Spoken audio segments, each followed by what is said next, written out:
All right, hole 5, welcome back everyone. Hole 5, like I said last time, is a par 4, 477 feet, but there is a lot of OB and it plays very uphill. Well, not very uphill, but it plays pretty uphill. So all this tall grass is the OB, and then there's kind of a landing zone. You can sort of see a little short grass patch, and then back beyond that is another tall grass patch where you don't want to land, as those are OB, and this short grass is all inbounds. So you can either take a putter kind of straight through these trees here and land it in the gap, or you can take a hyzer out and around. I think I'm feeling the putter straight. There's no wind, so I think if we can just get something flat, maybe that medium pure that I throw in the last hole, if I can get that out there nice and flat, get a nice smooth release on it, we should have a wide open next shot. And the reason I like the straight shot with the putter better is because it gives you a more open second shot. Once we get up to the landing zone, you'll see that there's kind of some trees that line the right side of where you would be approaching from if you took the hyzer. Whereas if you throw the pure, or maybe not pure, if you pure the straight shot, then you have a wide open, you can throw any kind of second shot that you want. Whereas if you take the hyzer, you pretty much have to throw a straight shot or a turnover or a sidearm for a right-hand player, which those aren't my strong suits. I like to go hyzer when I can. So I'm gonna go straight, contradict myself. I'm gonna go with a straight shot into the middle, and then hopefully a hyzer with a slammer, or maybe justice if the wind picks up to the basket, and then we're just gonna jam the putt. All right, we don't have any wind, so I'm gonna go with the medium pure again. Maybe give it just a touch of hyzer at that far tree, and just kind of let it flip over, land right in the inbounds. It's not an island, but it's almost like an island.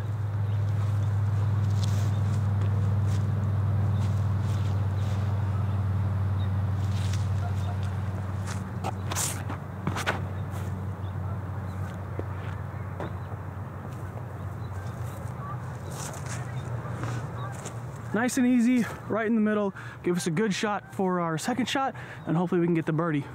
I told you guys I wanted to land in the middle. Here's where it landed. And look at this. Almost perfectly right in the middle of this whole island. Right where it landed. So, shout out to Latitude. Keep making the pures.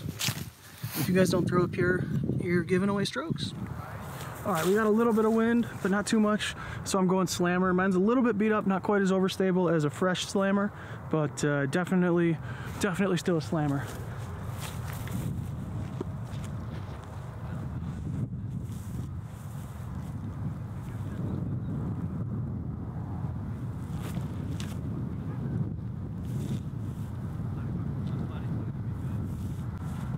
A little bit wide, but it's a putt. It's a putt.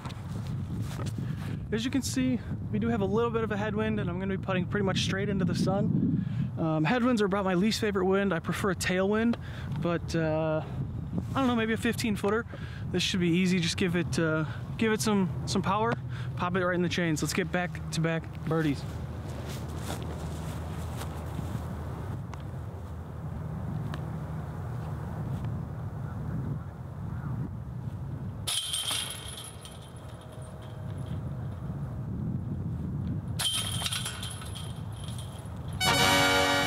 Should, but guess what? That's back-to-back birdies. Not really, but I made 4 birdie putts, so count 'em.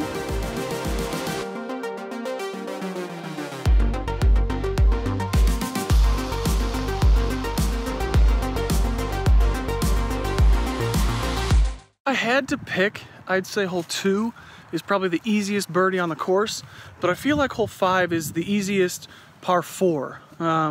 Hole 6 is the next hole. 5 comes right before 6, obviously. But I think 6 is probably the hardest par 4. Maybe hole 9, just depending on your tee shot. So we'll see how this goes, and hopefully we can get some birdies. Okay, bye. Right. Hole 6 is actually in the short position now. It's the 325. You can see the basket right there. 325 feet par 3, after I was just saying in the last video about how it's probably, in my opinion, one of the most difficult par 4s. It's not in the par 4 setting. So it's the white line here, Disc Golf Answer Man, shout out. If you don't listen to Disc Golf Answer Man, you should, at least every once in a while. Sometimes I get on there. If Eric or Robert's out of town, they'll use me as a fill-in sometimes. So I got no shame being the backup, but tons and tons of fun. Great podcast if you're looking for some disc golf info.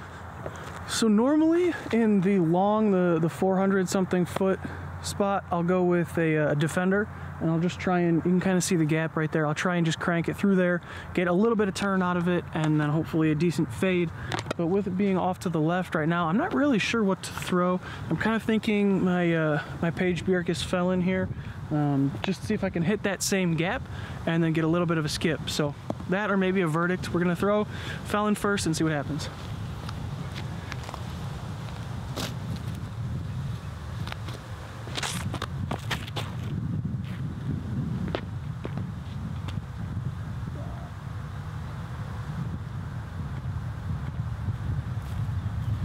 Just barely safe. Came up a little bit short, but we're in bounds. So we're gonna throw, maybe go with that Bio Criminal, see what happens.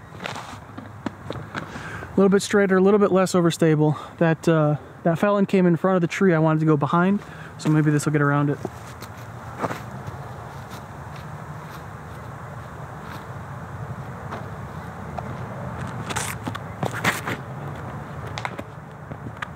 Nope. I feel like that had a decent line to it, but straight in the tree. What are you gonna do? You know, I said what are you gonna do? But well, what am I gonna do? I should throw better shots, right? This one, it always gets in my head because there is this kind of low ceiling underneath these trees, and it is slightly uphill too. So it always kind of gets in my head. I'll always either throw it too low, and then the next round I'll come out here and think, okay, don't throw it straight in the ground, don't throw it straight in the ground. And then I'll do what I just did and I'll hit the trees. So this is a real tough hole, especially off the tee. Once you get up past these trees, it's usually not too bad, but getting through these trees it's tricky. Let's go see if we can't find this Felon though. It looked like, from where I was, it looked like I'm gonna be safe, barely, but it was the shot that I wanted, but I didn't get enough power into it, so it didn't go nearly as far. It had just enough hyzer, it had a good amount of skip to it, but just didn't get enough oomph into it, and came up short of the tree I wanted to go behind. And you know, now I got a much longer look at birdie, where looks like I can see it already. It's probably close to 80 feet, so it's all right. We're on a putting streak. We can do this, I believe. All right, so there's the basket. Like I said, came up very short from what I wanted. All this tall grass here is OB. There is a very faint painted OB line from the Dynamic Discs Open last month, but here's how close I was to the OB. Maybe 5 feet, 4 feet, so not ideal, but it's all right. This is gonna be our look at birdie. A little bit of a right to left wind, so I have to give it a little more pop, aim a little bit more outside. So it's all right, we can do it. Like I said, pretty long look, but it's all right. I've seen crazier putts get made, and I've made some bigger putts than this, so I don't see why we can't keep this train rolling.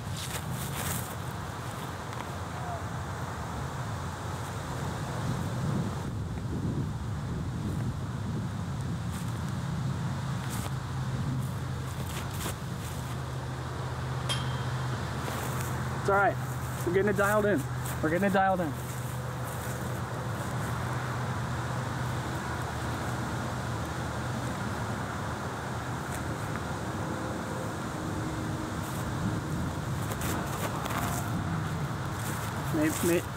Maybe not. That's all right. You can't count on making those every time. So with the way that drive turned out, to be inbounds and still get the par, I'm okay with that. Birdie would have been nice, but it's a tough hole, and I kept it inbounds, which is good. All right, here we go. Third person cam putt with the bag on. Hashtag trick shots.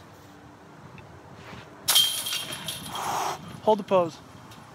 It's like you're doing the Heisman, but in disc golf. Anyways, that's hole 6.